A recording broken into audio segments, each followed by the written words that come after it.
on abortion. When a woman gets pregnant, that is not a human being inside of her. It's part of her body. I've heard a lot. You heard her. It's not a human being. What is it then? A fish? What is it? A pineapple? The Joe Walsh Radio Program. Weeknights at 9, right after Larry Elder at 7 on AM 1250. The Answer.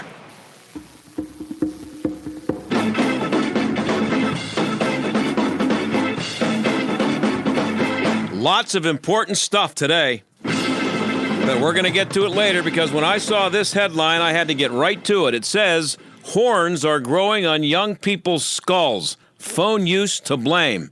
The writer for the Washington Post is Isaac Stanley-Becker, and he joins us now. Isaac, thanks for being here. Thank you. So I don't know, I'm guessing, I'm just wondering if I should be, when I run into my grandkids, should I be checking the backs of their heads to see if there's any growth back there? I certainly checked mine today. You did? I have to say, I've been recalibrating my posture as someone who works in front of a computer for much of the day. Definitely. You've changed your posture? I've tried. I mean, bad habits die hard, but I'm trying. So who did this research and... Right. So this is research that's been done over the past several years, actually. A couple of papers published in academic journals by a pair of researchers at the University of Sunshine Coast over in Australia.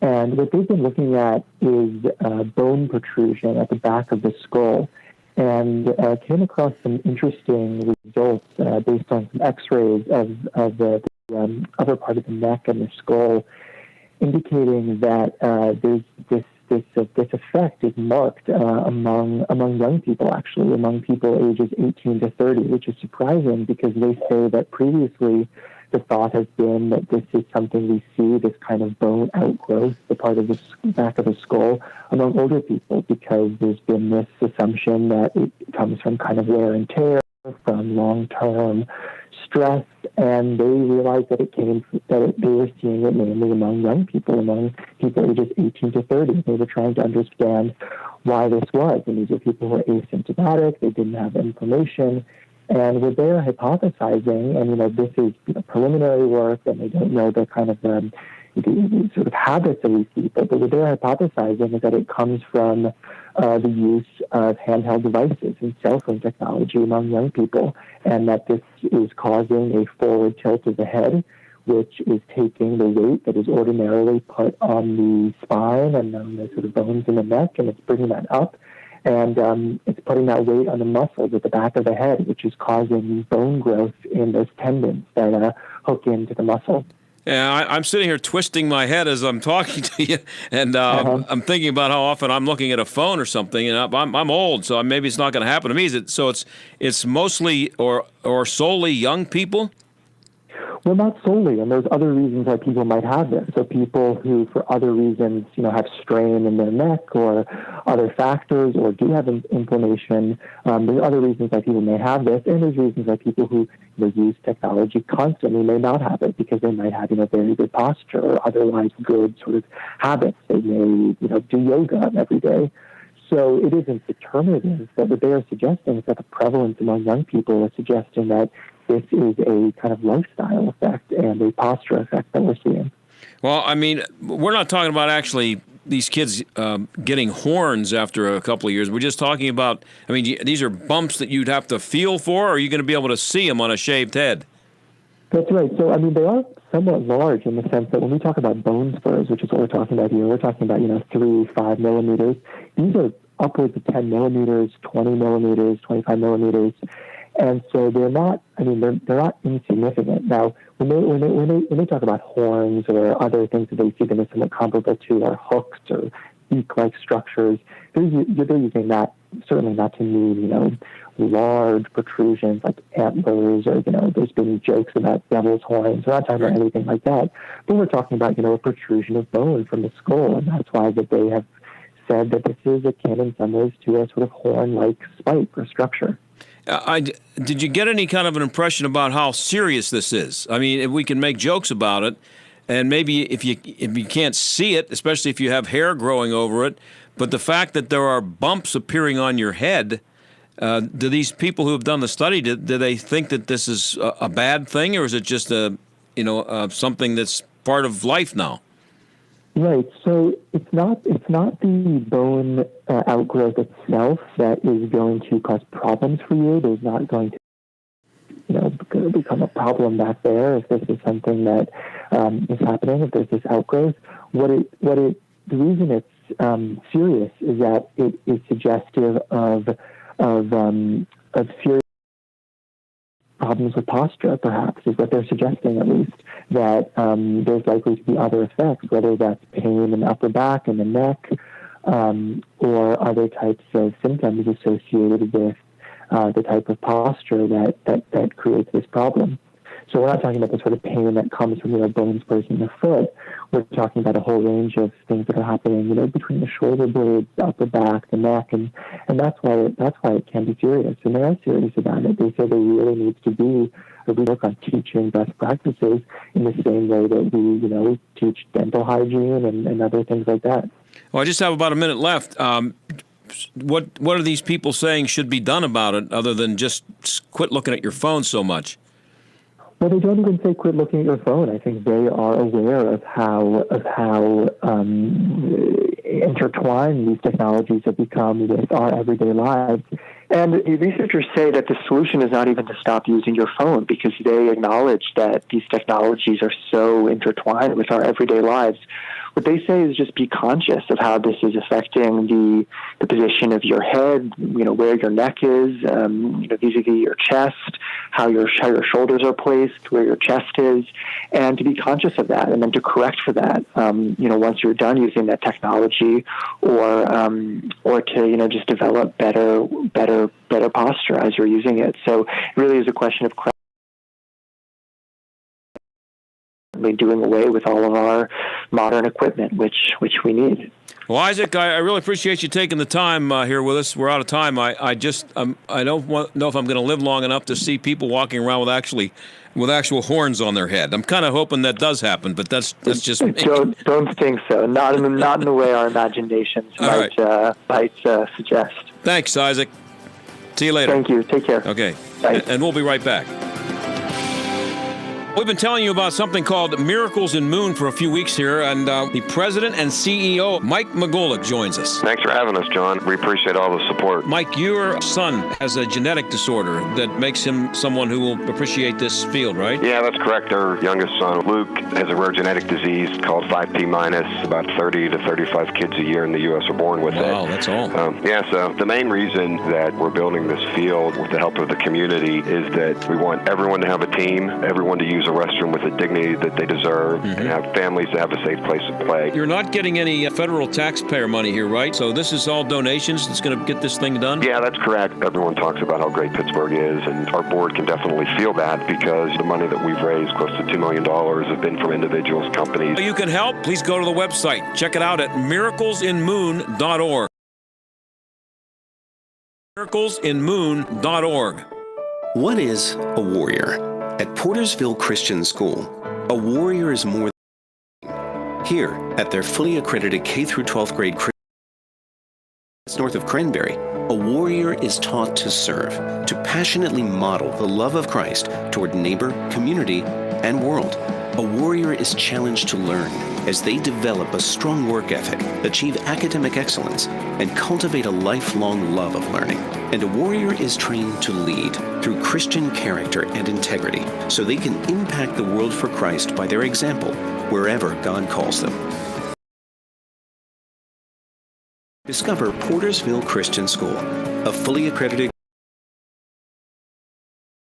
Windows R Us is the area's premier exterior replacement company for roofs, siding, gutters and downspouts, doors, and of course windows. If damage isn't your issue and you just want something new, you'll love their no-pressure approach, no hidden fees, and one of the fastest turnaround times in the industry. Why pay twice as much with other companies? Visit the area's premier exterior replacement company at windowsoruspittsburgh.com. Mention STAG for an additional 10% off at windowsoruspittsburgh.com. That's windowsoruspittsburgh.com. Windows R Us, proud sponsor of the Jerk of the Week, heard every Friday right here on the John Steigerwald Show. WindowsRUsPittsburgh.com. Have you written a book and want to get it published? Christian Faith Publishing helps thousands of authors just like you publish their books with a company dedicated to strong Christian values. To help you get started, we want to send you our free author submission kit.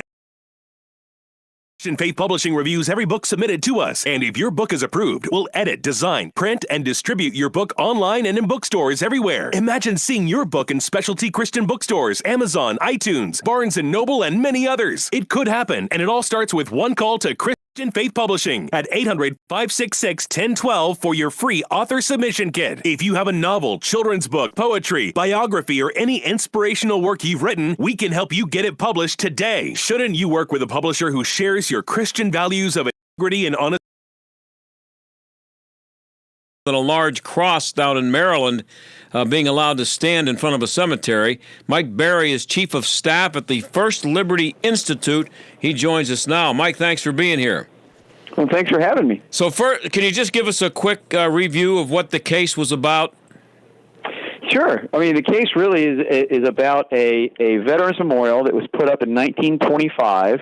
That's right, you heard me correctly, 1925, almost 100 years ago, to honor 49 men from Prince George's County, Maryland, just outside of D.C., who died serving this country in World War I. It was put up by partially with the money raised by the mothers of those 49 men who died, and then also partially by the American Legion. The American Legion is who First Liberty Institute, who we represent in this case in defending this memorial against a lawsuit that was brought by an organization called the American Humanist Association. They're an atheist organization, and they brought a lawsuit about 6 years ago claiming that it's unconstitutional, the memorial's unconstitutional, and must be destroyed or removed.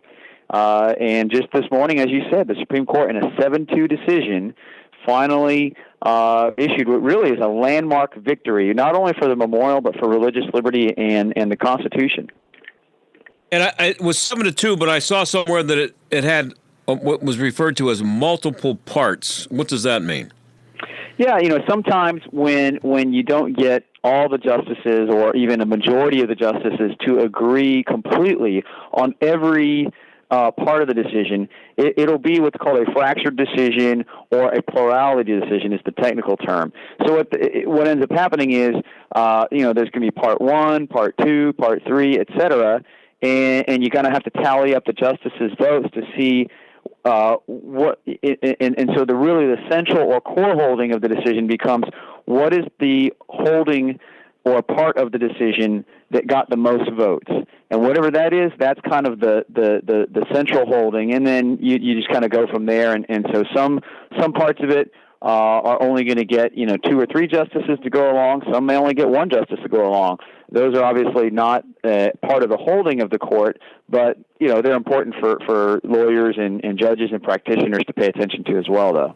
And Kelly Shackelford is the CEO of First Liberty, your organization.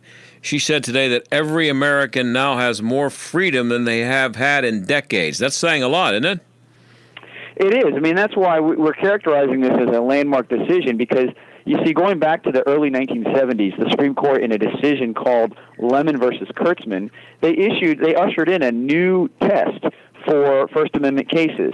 It's called the Lemon test. And it's really a really poor vehicle for testing whether or not something like a Veterans Memorial or a Ten Commandments monument or something like that, whether or not it's constitutional, because it asks very subjective questions. You could poll 100 people and they might come up with 100 different outcomes for how those cases should be decided. We asked the court, get rid of that test. It's not a good test. The court doesn't seem to like using it very often. So why even keep it on the books? And we asked them to just get rid of that test completely for all cases. The court didn't go that far, but the majority of the justices said that test, the Lemon test, is no longer appropriate for memorials, displays, symbols, and similar practices. So that in of itself, we really did take back a large amount of territory on behalf of the First Amendment and the Constitution. Now, and what will be if they're not going to use what's referred to as the Lemon test? Does that mean that does that just mean that each case will be treated more in a unique case rather than just a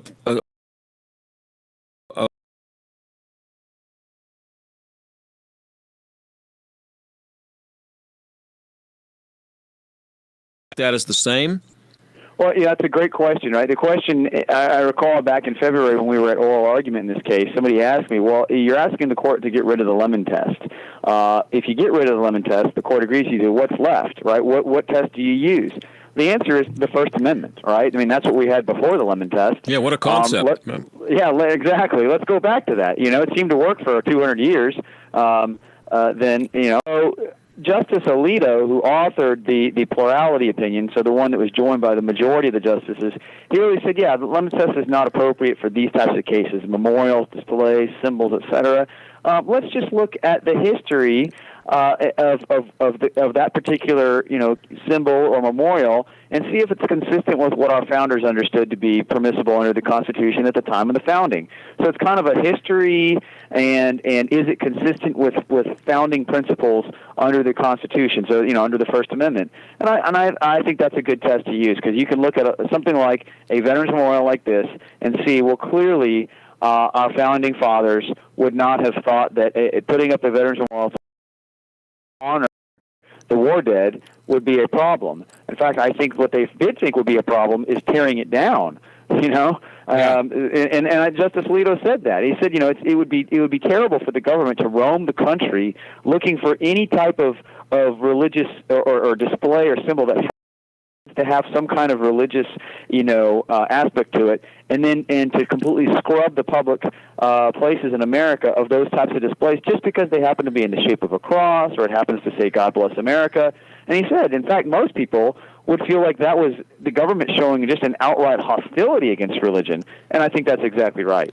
And what does the opinion on the Lemon test? What does that say about extends into eternity?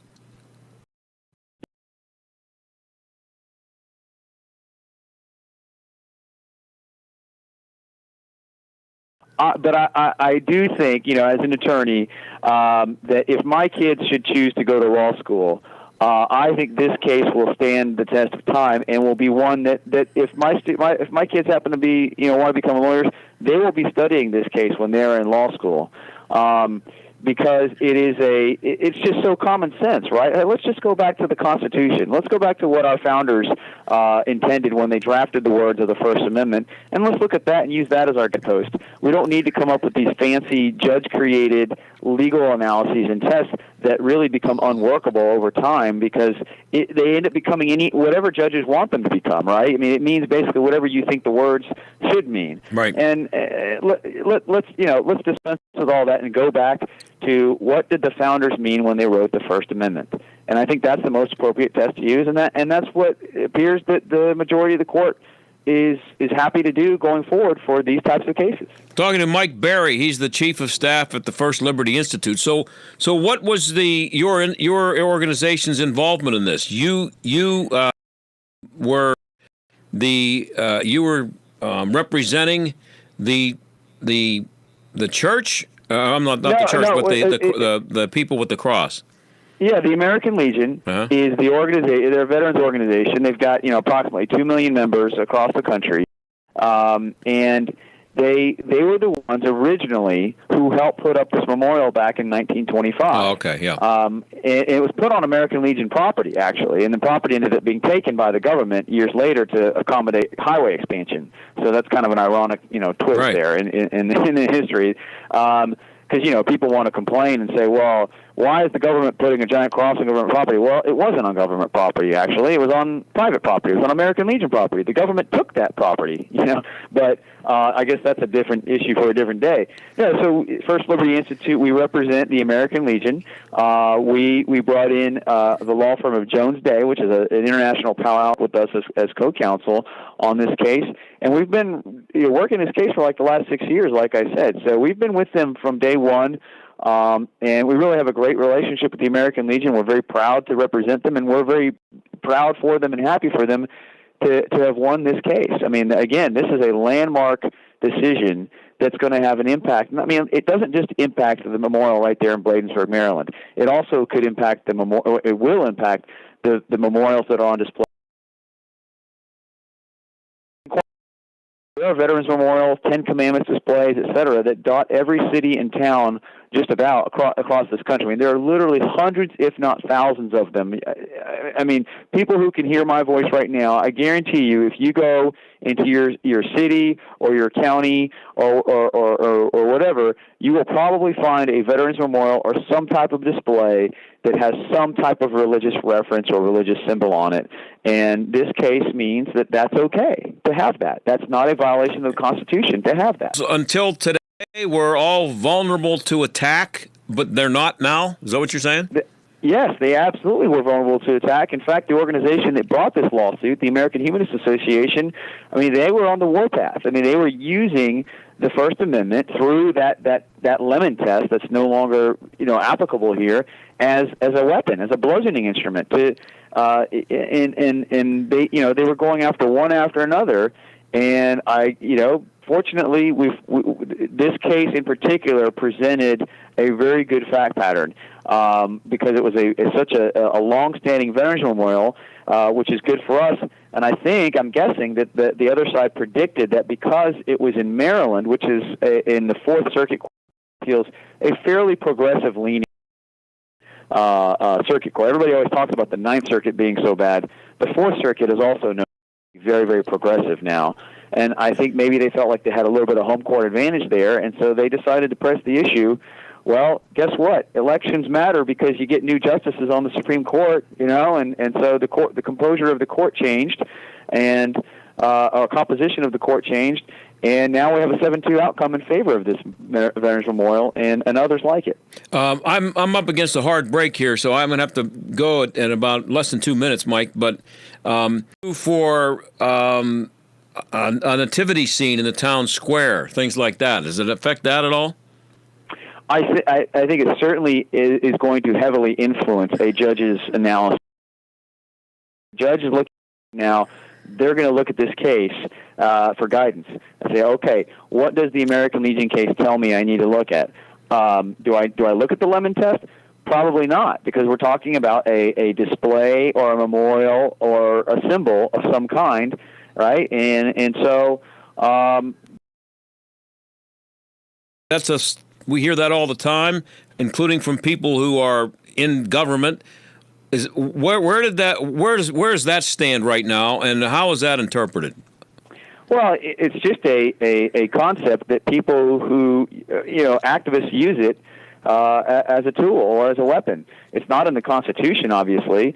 It was a concept created by courts and judges, and so it can be unused, and that's what we hope to do, to protect the Constitution and the First Amendment and religious freedom. Mike, 15 seconds. Congratulations on the big win, and thanks for joining us. Well, thanks for having me. Okay, and that's Mike Berry of the First Liberty Institute. We'll be right back. With SRN News, I'm Keith Peters in Washington. A federal appeals court is allowing the Trump administration abortion rules to take effect. The new rules ban taxpayer-funded clinics from making abortion referrals and prohibit clinics that receive federal money from sharing office spaces. After a challenge from more than 20 states, judges in 3 western states blocked the rules from taking effect. But a 3-judge panel of the 9th U.S. Circuit Court of Appeals in San Francisco calls the rules a reasonable interpretation of federal law and says the rules can take effect. Greg Clugston, the White House. President Trump told reporters today Iran was clearly in the wrong for downing a U.S. surveillance drone in the Persian Gulf. This waters, clearly we have it all documented. It's documented scientifically, not just words. And they made a very bad mistake. On Wall Street, the Dow by 249 points. This is SRN News. Okay, first time we read this commercial, he got one, so I had to get one. And we are both in love with this product. The glass chair mat by Vitraza. They're unbelievable. You know that junky plastic chair mat under your office chair or at home? Piece of garbage. It's the ugliest thing in your office. Vitraza glass chair mats are beautiful. Durable. Each one will support over 1,000 pounds, so it'll even hold me. They've got a lifetime warranty, and the way you feel rolling over smooth glass instead of cheap, crackly plastic, it's like working in $1 million office. And it's your office. And we got to mention this. Shipping is absolutely free. Absolutely. Lifetime warranty, scratch-resistant, stylish Vitraza glass chair mats. You can't get them at the Office Superstore. You got to order them direct at vitraza.com/life. That's V as in VZA, vitraza.com/life. You'll want to remember that website. There's a discount code waiting for you for 10% off. Only at vitraza.com/life.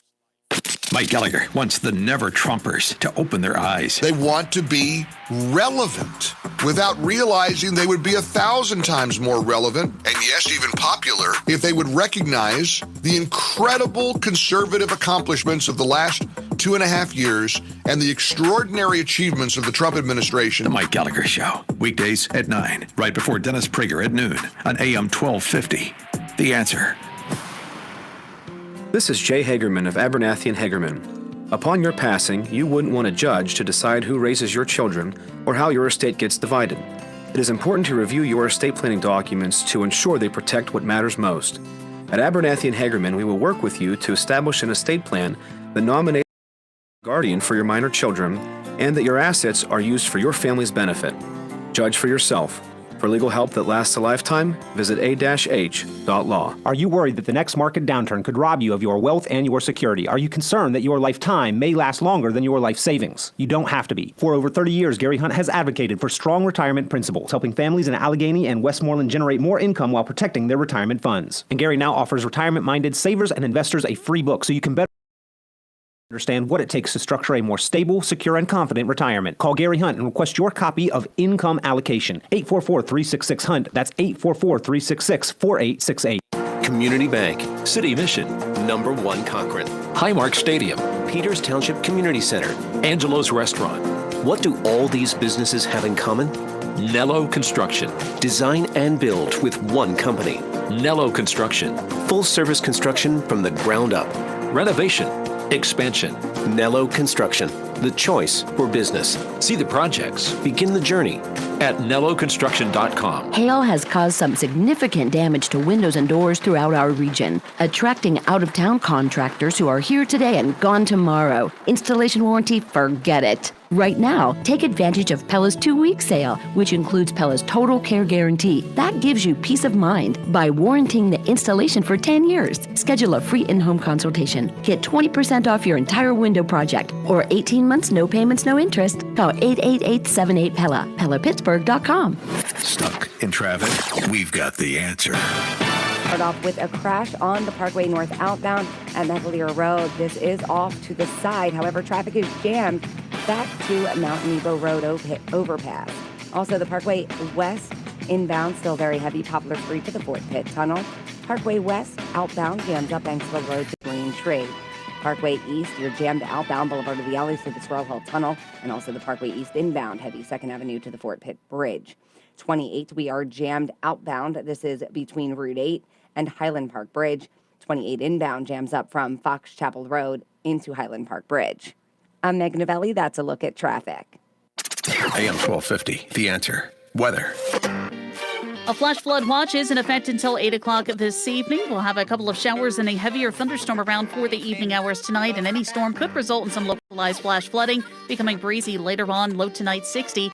Tomorrow, clouds will give way to some sunshine, a gusty breeze, and turning less humid, high 73. The low tomorrow night, 53.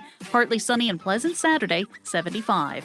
With your AccuWeather forecast, I'm Danielle Niddle. Warning, listening to this program may expose you to toxic masculinity. The John Steigerwald Show on AM 1250, The Answer. So I'm pretty sure you're aware that a Syrian refugee has been charged with plotting to bomb a Pittsburgh church. That was the big story in the news right around this time yesterday. And his name is Mustafa Alowemer. I don't know if I'm pronouncing that right, Alowemer. He is a Syrian refugee. What struck me today was that, well, first of all, that they caught this guy, and he was going to, his plan was to, he resided, by the way, in Northview Heights housing complex. I'd be interested to know who was paying for that. I don't know if he was or his family was or what. He's 21 years old. But he would plan to blow up the Legacy International Worship Center. That's a black Christian church in a on the north side, and the plan would have involved 3 men, one to leave a backpack containing explosives set to a timer at the church, 2 others to do surveillance of the street outside and of the closest police station. And one of the ideas, one of his plans was he was hoping that he would be able to blow up another, I guess, backpack or some kind of explosive device when the cops and maybe emergency crews showed up to take care of the people who were injured in the initial blast. They wanted to kill those people, too, and kill a few more. So he's a really nice kid on the north side, Mustafa is. But here's what struck me when I saw it. Mayor Peduto, he came out and said, it's terrible and all the stuff that a mayor should say in a situation like this, and we have no tolerance for hate, especially in a house of worship and all that. All, good stuff. And then he said, despite this, we welcome all refugees and immigrants. Now, I think I know what he means by that, but when you say as a mayor of a city, especially in the climate today and the way things are being handled with immigration and the major uproar over it and the scandals and the controversy, when you say all immigrants, do you mean all immigrants or do you mean all legal immigrants? Because I don't think you welcome all immigrants, do you? I don't. Not unless they're legal. I don't welcome them, not one bit. I don't live in the city, so I don't have to deal with Bill Peduto's policies, but, we all are Pittsburghers here in Western PA, kind of, at least if you live in the suburbs. And you travel into town, you commute back and forth. I don't know. I don't welcome all refugees because I don't know. I want to know where they're coming from and who they are. It's one thing. This is not the same as when refugees, Jewish refugees from Germany were turned away, I guess, by FDR back in the 30s, prior to World War II. They were coming here. I don't think a lot of people thought that there were Nazis in the group there that were trying to infiltrate and maybe blow up some churches later on. I don't think anybody was really. I don't know why. I don't know what the real reasons were for turning them back, but I don't think it was because they thought that there was espionage as a possibility, and that they were going to come here to set up camp and down the road help to overthrow the government and blow people up in the meantime. So I don't know. Maybe the mayor should come up with something other than all immigrants are welcome. And he's as the mayor, I'm pretty sure he's saying that for all Pittsburghers, that they're all welcome. I don't welcome them one bit. Not the illegal ones.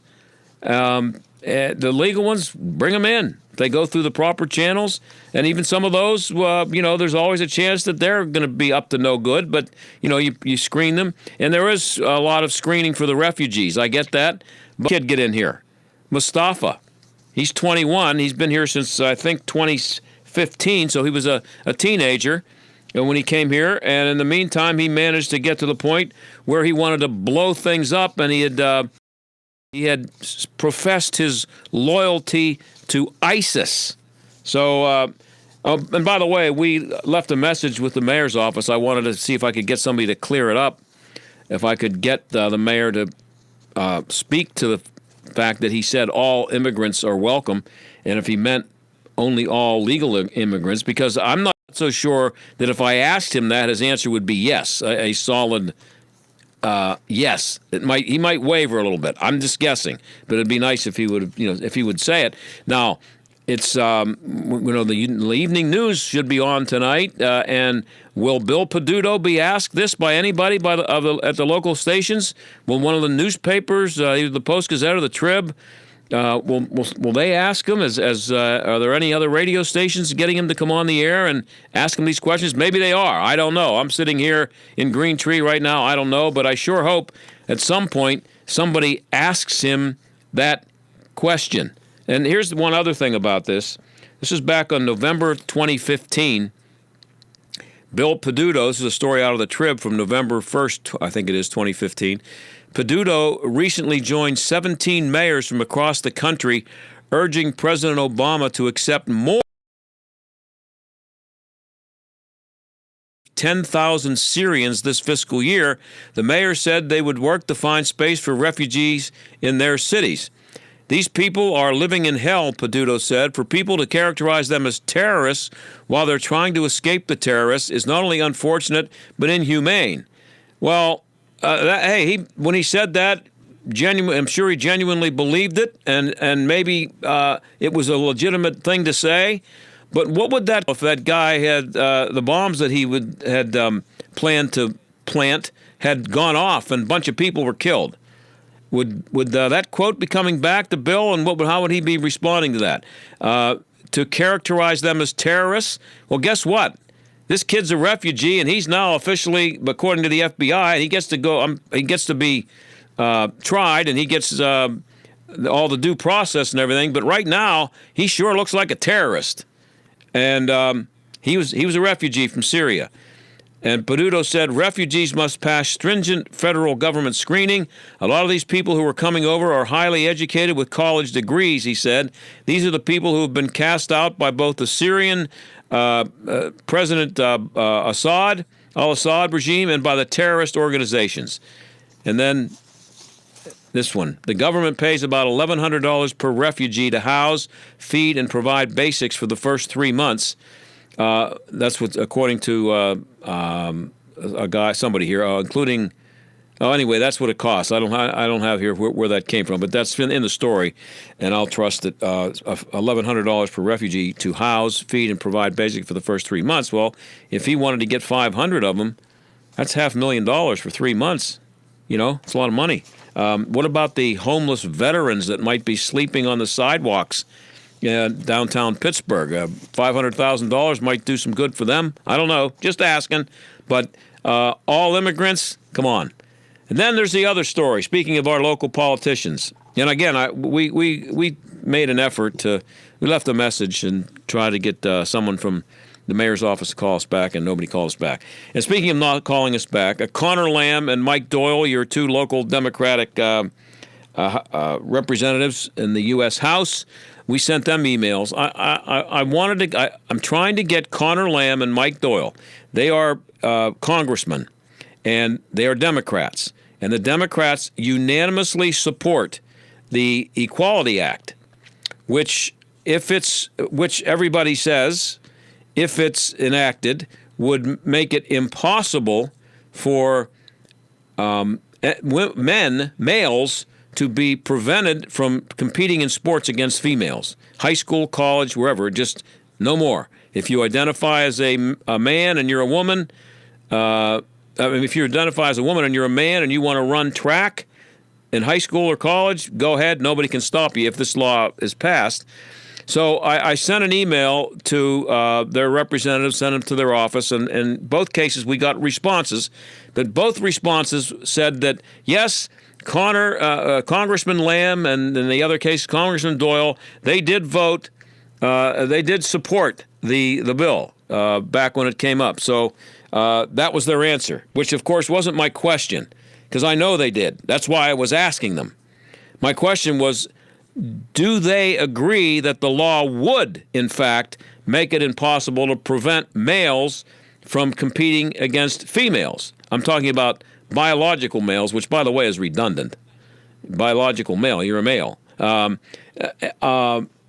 If that's the case, then are you okay with that? That's my question. So it's a two-part question. Number one, is it true that this law would make it impossible to prevent a man or a person who identifies as a woman but is actually a man? Does it make it impossible to prevent that person from competing against girls, women in sports? And if that's the case, are you okay with that? Is that a hard question to answer for a couple of people who, I'm just guessing here, Connor and Mike, that you might have some constituents who have, daughters who might participate in athletics. And I wonder if my colleagues in the local sports media have taken the time yet to ask this question of local politicians, because lots of people are out there saying how much they care about women in sports, and many of the people in the media don't care quite as much as they say they do, but that's another issue. But if they claim to, they would be asking about this, because it has the potential, put it that way, to ruin women's sports. It ruined track for girls in Connecticut, at least for the really good ones, because it cost a couple of girls a chance to go to the regionals because they finished 8th instead of 6th, because 2 boys won everything in their category. It was mostly sprints, I think. So I don't know. I just don't think it's a hard question.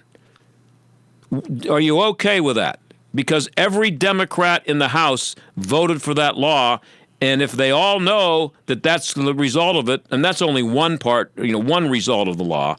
I'm focusing on it because it's a sports issue and it kind of interests me, and because I think that these people should be required to justify their votes and to explain why they support something that would possibly be detrimental to a girl who's running track for Bethel High School.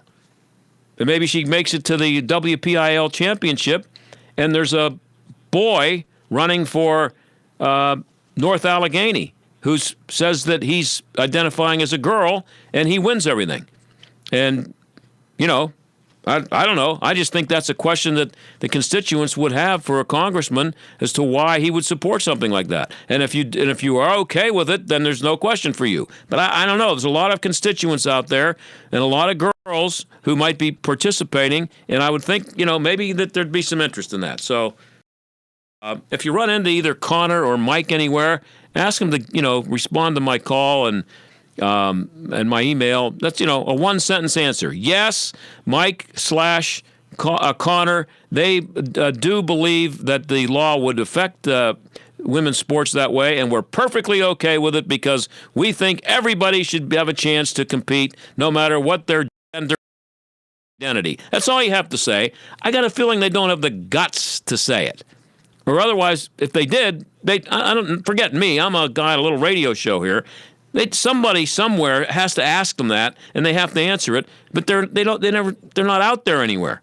I don't know. Next time you see them at a ribbon cutting or whatever these guys do when they're not passing stupid laws, ask them, and then tweet me or send me a letter or something. By the way, AM 1250, The Answer online is the johnsteigerwaldshow.com. You can go to the AM 1250 website, which is www.theanswerpgh.com. You can find me at Twitter at Steigerwald, and channel there, The Answer Pittsburgh. And you can find me on Facebook at John_Steigerwald. And also, when we come back, we're going to hear very little from Sidney Crosby. But it was a pretty interesting little event for him last night at the awards ceremony where he was in front of the entire hockey world, and a guy made fun of him, and he just stood there and took it and just showed what a great guy he is. But I think it'll work on radio, but it's better if you see it, and I'll tell you where you can find the video. But stick around. We'll be right back.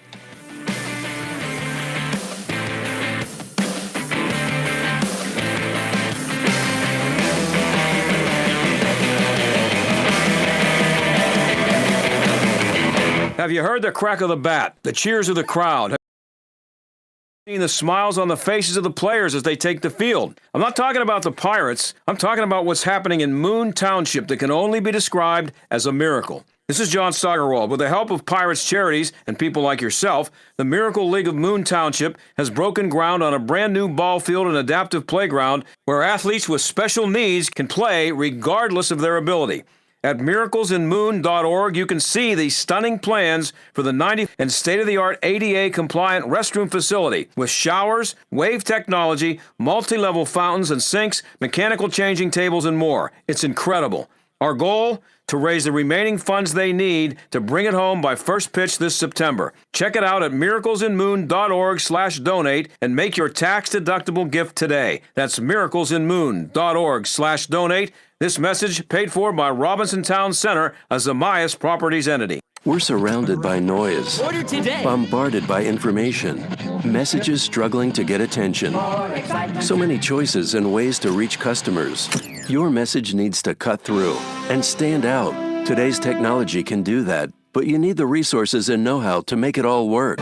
You need Salem Surround. With all the digital marketing tools available and necessary to compete in today's business world, you need to know how to use all the options efficiently. Our team at Salem Surround has the expertise to manage all your digital marketing under one roof. We know digital marketing and how to deliver customers so you can run your business. Get started with a free evaluation of your digital presence and some great ideas to increase your online visibility and revenue. For no limitations on how and where you can reach customers, there's Salem Surround, total market penetration for increased ROI.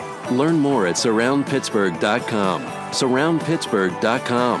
Connecting you with new customers. Hey, it's John Steigerwald. So the people at MyPillow said, hey, John, can you try out a MyPillow and let us know what you think? I was skeptical. I mean, it's a pillow. But what did I have to lose, right? I'll tell you what I lost. Interrupted sleep. No more folding the pillow in half. No more flat, lifeless pillows. So I'm letting you know you need MyPillow. Well, not my actual pillow, but you know what I mean. Your own MyPillow. It stays cool all night long. No more waking up at 3 a.m. to flip to the cool side of the pillow. It keeps its shape. No more reshaping your pillow in the middle of the night. It comes with a 60-day money-back guarantee. Try it. Don't like it? Return it. MyPillow comes with a 10-year warranty. Do you have a pillow that comes with a 10-year warranty? You can toss a MyPillow pillow in your washer and dryer and it's like new again. Try doing that with your pillow and see what happens. Get a 2-pack of MyPillow's premiums for $69.98. That's only $34.99 per pillow, which is the lowest price ever offered on radio or TV. This offer is only available at MyPillow.com or call 800-716-8087. Use promo code STAG.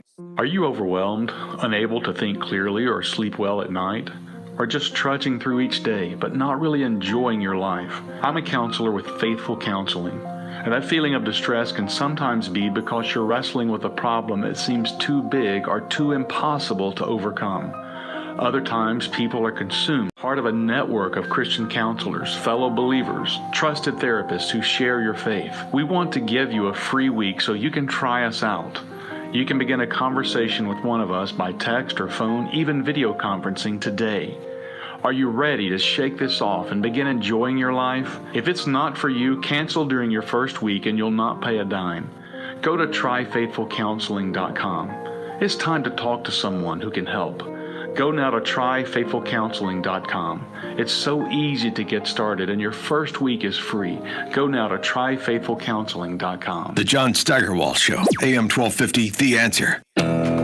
So last night were the NHL Awards in Vancouver. The NHL Awards, they were the first to do it the way they do it, which is to have a big night and have everybody there and present the awards. It's been ruined, of course, because they've added a red carpet and it's totally overdone now and I can't look at it. But a highlight from last night, Sidney Crosby, who finished second in the Most Valuable Player voting, he was up on stage, and to give you an idea of what was going on here, the entire hockey world is there in the audience watching this, and some guy named Tony Babcock brings Sidney up on stage, and Sidney just stands there in his suit looking like Sidney Crosby, and Tony Babcock did this in front of the entire hockey world, and listen to how Sidney handled it.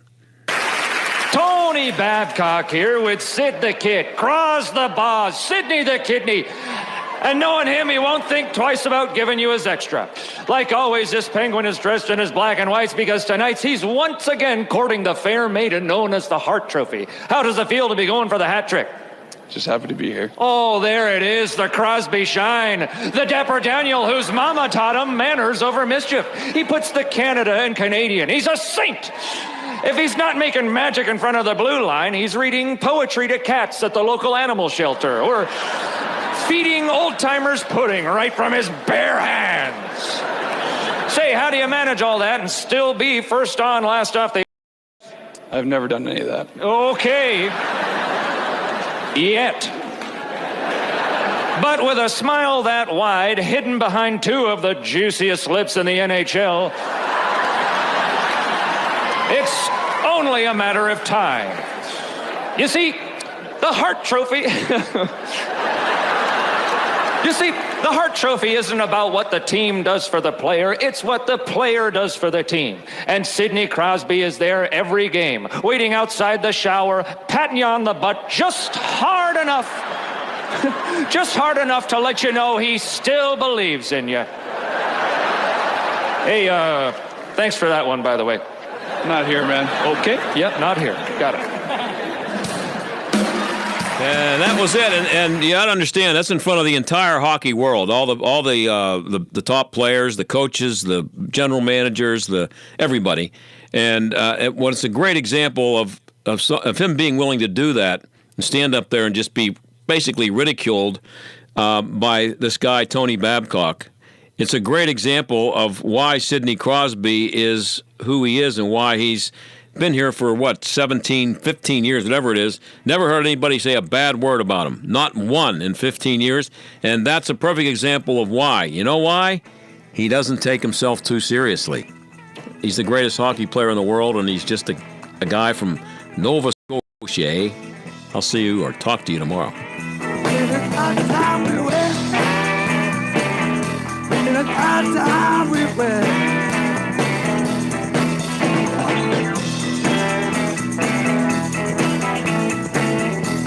The John Steigerwald Show is a production of AM 1250, The Answer, and Salem Media Group. Do you or your business have financial problems? Are you overwhelmed with debt? Then call me, attorney